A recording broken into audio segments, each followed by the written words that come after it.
बताइए आज का सेक्टर ऑफ द डे, मुनाफे का सेक्टर क्या होगा हेमंत?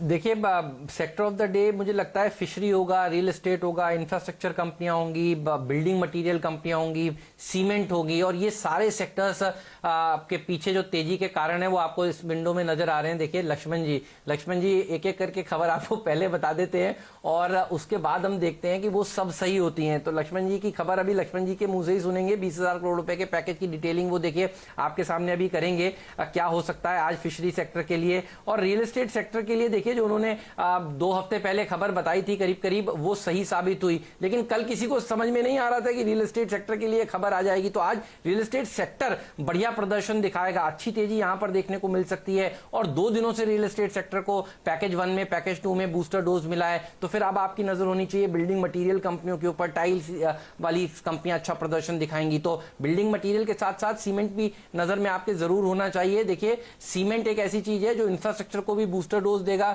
और लक्ष्मण जी की एक्सक्लूसिव खबर इंफ्रास्ट्रक्चर के लिए भी है। तो मैं अब ज्यादा नहीं बोलूंगा, लक्ष्मण जी के मुंह से ही सुनते हैं क्या कुछ निकल कर आ सकता है। लेकिन ये वो मोटा मोटी 4-5 सेक्टर्स हैं जिनके ऊपर आपका फोकस होना चाहिए। लक्ष्मण जी बताइए, सबसे पहले तो बधाई आपको, जो आपने कल कहा था हूबहू वैसा ही हुआ। तो पहले तो सुना देते हैं, लोगों को याद दिलाते हैं क्या कुछ कहा था लक्ष्मण जी ने रियल एस्टेट सेक्टर के लिए और बाकी कुछ सेक्टर्स के लिए। और देखिए हूबहू वैसा ही कल निर्मला सीतारमण जी ने कहा। उसके बाद ये भी समझेंगे कि आज क्या हो सकता है। तो पहले वो बयान दिखाइए, वो बाइट दिखाइए।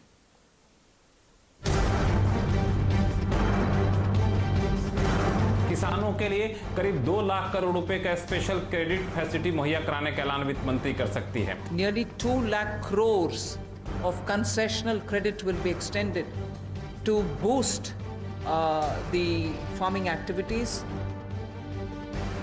माइग्रेंट वर्कर के हाथ में सीधे पैसा दिया जाए ताकि वो अपना कारोबार दोबारा शुरू कर सके। इसका ऐलान हो सकता है एक खास फंड बनाने का कि उनको स्पेशल क्रेडिट फैसिलिटी दी जाए। The government will launch the special scheme which will facilitate easy access to credit for all the street vendors. देखिए यहाँ जो मुझे जानकारी मिली है उसके मुताबिक जो मिडिल इनकम ग्रुप के लोग हैं वो अगर घर खरीदेंगे तो होम लोन पर सरकार सब्सिडी देगी। सरकार उस स्कीम को अगले 1 या 2 साल के लिए और ज्यादा बढ़ा सकती है। This scheme, which is credit linked subsidy scheme, is being extended up to March 2021.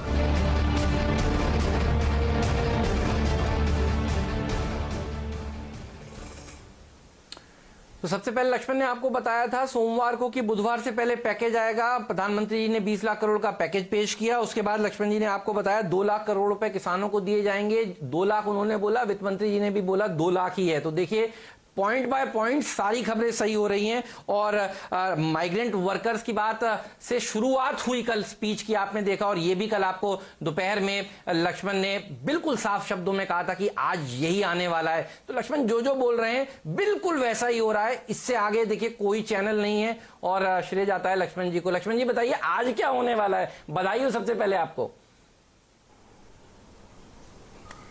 जी बहुत बहुत धन्यवाद बधाई के लिए। हालांकि सबसे मुझे लगता है बधाई के पात्र हमारे प्रोड्यूसर भी होंगे जो हमारी चीज़ों को इतनी बारीकी से संभाल के रखे थे और उस तरीके से उनको याद था कि क्या लक्ष्मण ने बोला था और क्या वित्त मंत्री बोल रही है, तो वो भी बधाई के पात्र है। और रही बात आज की, तो मुझे लगता है कि आज जो है सबसे ज़्यादा फोकस रहने वाला है आपको सेक्टोरल राहत के ऊपर। सेक्टोरल राहत का मतलब ये हुआ कि अलग अलग सेक्टर के हिसाब से सरकार उनके लिए राहत पैकेज का ऐलान कर सकती है। उसमें कई सारे सेक्टर शामिल हो सकते हैं जो सबसे ज़्यादा प्रभावित हुए। मिसाल के तौर पर एक सेक्टर जो मुझे जानकारी मिल रही है वो है फिशरीज सेक्टर। फिशरीज सेक्टर के लिए सरकार ने एक मत्स्य संपदा योजना तैयार किया है। ये करीब 20,000 करोड़ रुपए की योजना होगी। उसके तहत फिशरीज सेक्टर को बढ़ावा दिया जाएगा कैपिटल सब्सिडी के तौर पर, इंटरेस्ट सबवेंशन के तौर पर। और जब हम कह रहे हैं फिशरीज सेक्टर, उसमें कई सारी चीजें हैं, जिसमें marine and deep sea fishing है, मैरीकल्चर है, सीवुड फार्मिंग है, इस तरह से इनलैंड फिशरीज है, एक्वाकल्चर है। इस तरह से जो अलग अलग एलिमेंट है फिशरीज सेक्टर के, उस पर फोकस किया जाएगा। और इसका मुख्य मकसद यह है कि हम आत्मनिर्भर तो हैं ही, लेकिन हम एक्सपोर्ट करें, एक्सपोर्ट दोगुना करें। एक टारगेट के साथ इस स्कीम की शुरुआत की जाएगी, वो एक राहत पैकेज का हिस्सा हो सकता है। दूसरा जो फोकस होगा वो है आपका इंफ्रास्ट्रक्चर के अलग अलग सेगमेंट, जहां पे कई बार काफी ज्यादा दबाव पड़ा है इस लॉकडाउन की वजह से, कोरोना की वजह से काफी जगह प्रोजेक्ट डिले हो रहे हैं। तो उन सबको देखते हुए सरकार विशेष राहत, विशेष रियायतों का ऐलान कर सकती है। इन रियायतों में आप देखेंगे वित्तीय रियायतें भी होंगी, साथ ही साथ कुछ शर्तों में ढील दी जाएगी ताकि उनको आने वाले दिनों में उबरने में दिक्कत ना हो। और अगले 2 दिन तक जो शनिवार और रविवार का किस्त आने वाली है, मुझे लगता है वहां पे रिफॉर्म पर ज्यादा जोर होगा। वो रिफॉर्म स्ट्रक्चरल रिफॉर्म होगा, सरकार के भीतर, सरकार के बाहर और अलग अलग सेक्टर को लेकर के। और जो बड़े कॉर्पोरेट जो उम्मीद लगा के बैठे हैं, मुझे लगता है बड़े कॉर्पोरेट को वहां पे जब रिफॉर्म की बात होगी तो काफी ज्यादा राहत मिलेगी। सरकार की कोशिश ये है कि बड़े कॉर्पोरेट को वित्तीय रियायत से ज्यादा आप रिफॉर्म की रियायत दीजिए तो ज्यादा खुश होंगे। ये मैं अभी जो शुरुआती जानकारी उसके हिसाब से बांट रहा हूं, आज कल और परसों में क्या होने वाला है। हो सकता है अंतिम समय थोड़ा सा उलटफेर हो जाए, लेकिन मोटा मोटी यही पूरे राहत पैकेज के मजमून रहने वाला है। और जैसे जैसे दिन चढ़ता जाएगा मैं आपको और ज्यादा सटीक जानकारी लाकर दूंगा कि आखिर क्या होने वाला आज शाम 4 बजे। लक्ष्मण, अब तक जो भी सामने निकल कर आया है